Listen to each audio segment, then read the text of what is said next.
Okay, folks, I'm going to do a couple learning objectives today, a couple more tomorrow. Just kind of move through this week, reviewing the chapter, and I'll try to get some kind of like chapter 10 test out to you that you can do online. Shout out to the Weinsteins. Those guys had that head puzzle done before mostly everybody else got out of bed. But we'll do a couple of the learning objectives now. I'm going to jump down to 10.2, seatbelt use. So we have proportion of, they focus in on a specific demographic of female Hispanic drivers in the two cities, but for us, all that really matters here is that in a sample of 220 drivers in New York, 183 were belted, and in a sample of 117 drivers in Boston, 68 were belted. Okay, so the first question just says, calculate the standard error of the sampling distribution, the difference in proportions of female Hispanic drivers in the two cities who wear seatbelts. What information does this provide?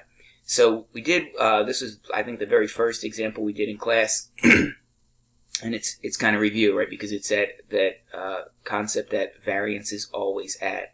So the first thing I need are the two sample proportions, right? I need to know what is 183 divided by 220? What's 68 divided by 117?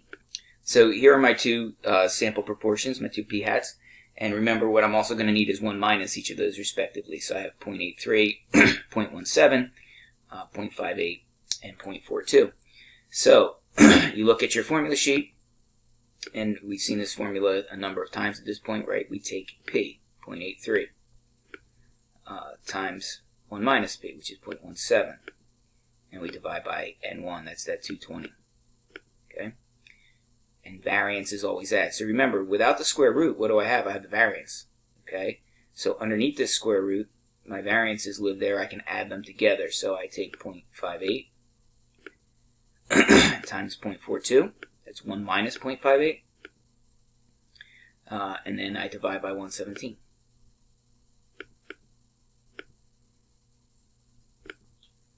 Okay, so 0.0522 roughly. All right, and what does that represent? It means if we did this over and over, if I went out and took another sample of 220, another sample 117, and I kept on doing that, and took the differences in the two proportions each time, 0.83 minus 0.58, for example, in this case, do that over and over again.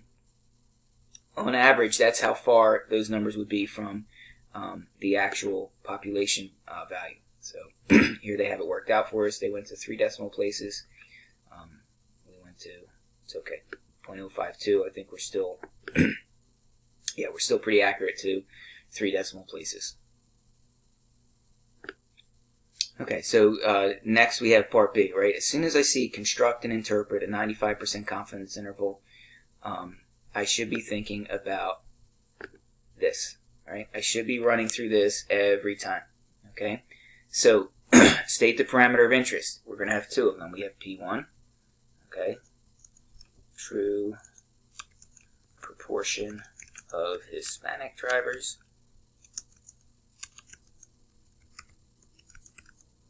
New York, the first one.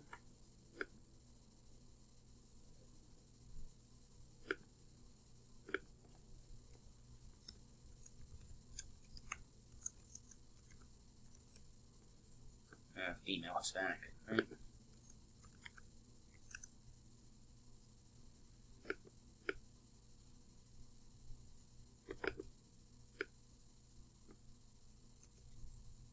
And then almost the same thing, except these ladies are going to be in Boston.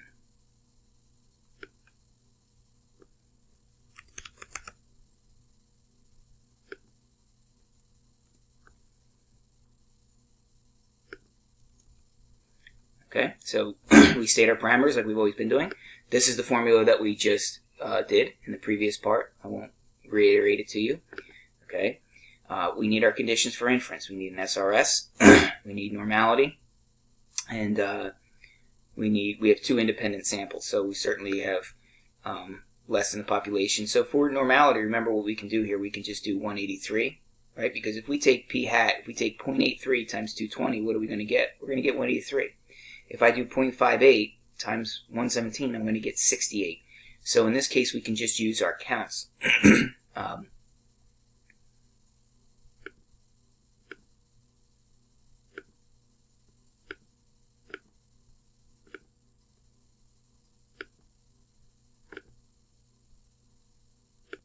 So to get my counts, I had 183 out of 220. So that 183 is a count, but then we do 220 minus 183, 37 was the other.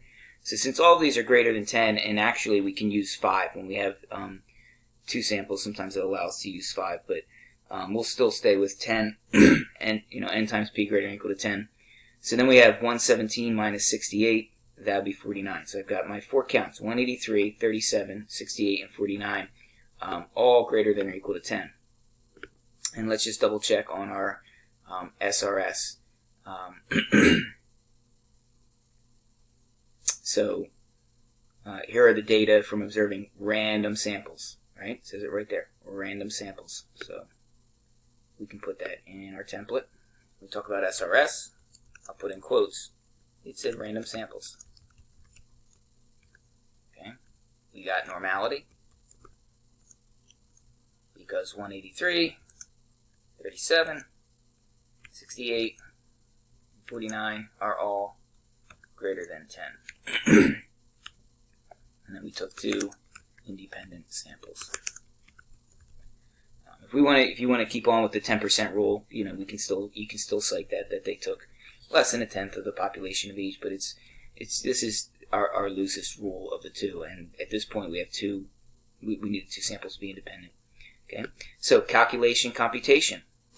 We go right to our calculator. All right, I apologize to the Inspire folks, but your calculator is kind of easier to use for this anyway.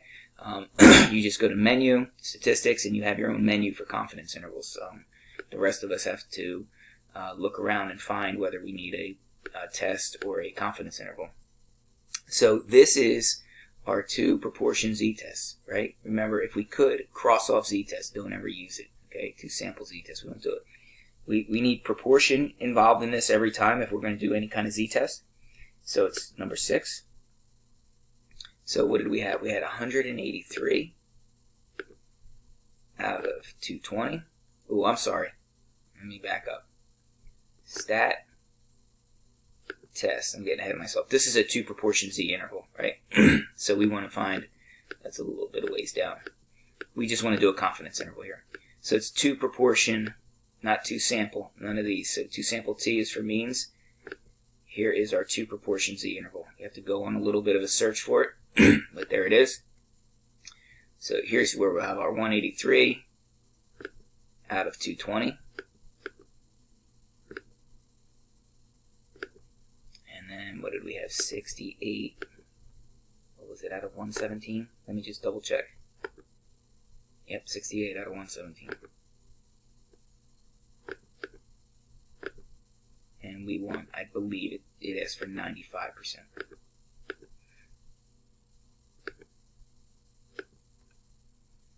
So the interval goes from 0.14 to 0.35.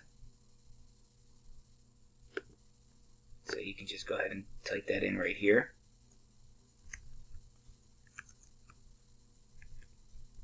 And then down here we just have our basic, we are 95% confident that P1 minus P2, if we subtract those 2 over and over, is contained in that interval. Okay, and that ought to get you 4 points on an AP exam if you had to answer a question like that. Okay, so construct and interpret 95% confidence interval for the difference. And they didn't ask us to go any further than that.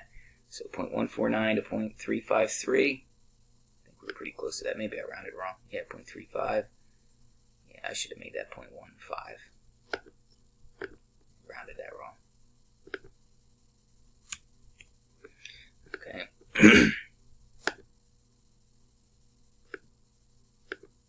So we check our answer there. And we're 95% confident that the parameter lives in an interval. If they're not asking us to explain what confidence means, I know that's kind of a dicey or a harder topic, then we don't bother to explain that. We don't have to. Okay, so we can put our calculators away for the next one. This is what you're going to need to do is turn the music down and really pay attention and read. Because they're describing an experiment where they have two different groups. They have 90 participants who all work for a large company, and they make up this fake line of food called the Five Chefs.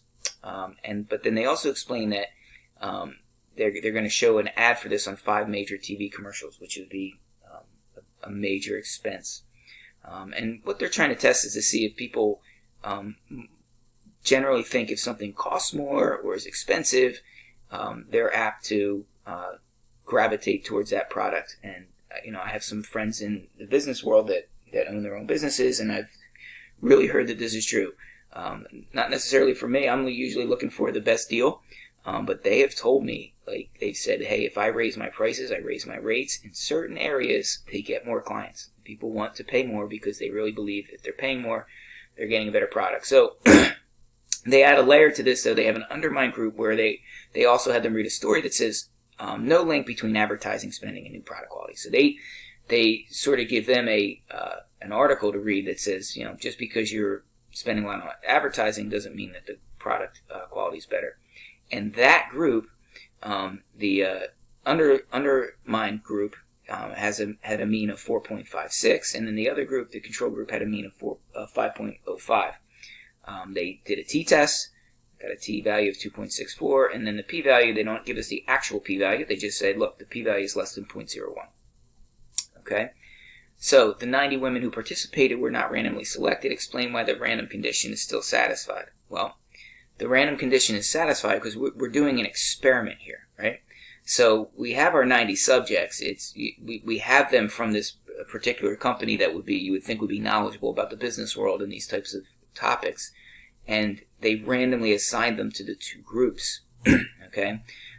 So, when it says the 45 women who were randomly assigned, that's what we want.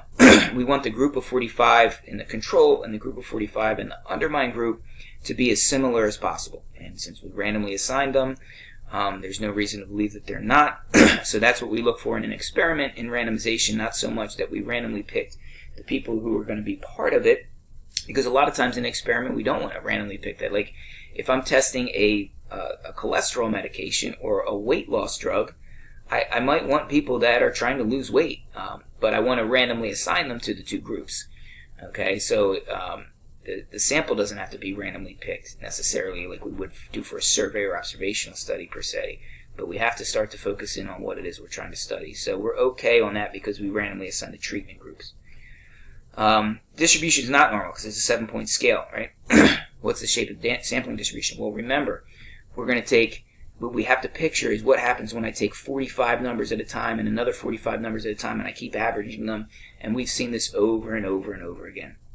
When we take more than 30 numbers, even really more than 20 a lot of times we see it, and average them, then those X bars will live in a normal distribution around the true mean that we're estimating. And when we subtract them over and over, like when I take this 4.56 and 5.05 and I subtract them over and over and over again, those differences will also be normally distributed. That's our central limit theorem. So my answer to part B is that we have large samples, right? This is the crux of the central limit theorem. It's one of the first things we saw with central limit theorem when we did a sticky note activity in class and saw those sticky notes living in a normal distribution around the mean.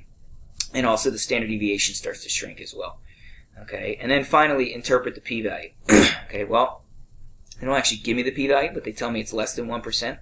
So, again, this is one of the tougher things that some of you are still having a hard time articulating. It's not the probability that the null hypothesis is wrong, right? It's less than 0.01. What that means is that if these two are equal, like our null hypothesis, if we were going to do a hypothesis here, would be that, x or mu sub a, mu sub c, they're equal. If those two are equal, right, those two population parameters, these are just sample statistics. I can look at them and tell you they're definitely not equal. I'm not talking about these guys. I'm talking about the population parameters that they're estimating, mu sub a, mu sub c. If those two parameters are equal, then the probability that this would happen, that we'd get this x bar a and this x bar c, by random chance. It's possible, but it's not likely. That's the probability that that would happen. Okay, it's the probability of getting these two samples if the two population parameters are equal by chance. Okay, so I hope this was helpful today. I hope you can look at these learning objectives today and work through them a little bit. Happy St. Patrick's Day, everybody, and I'll check back in again tomorrow.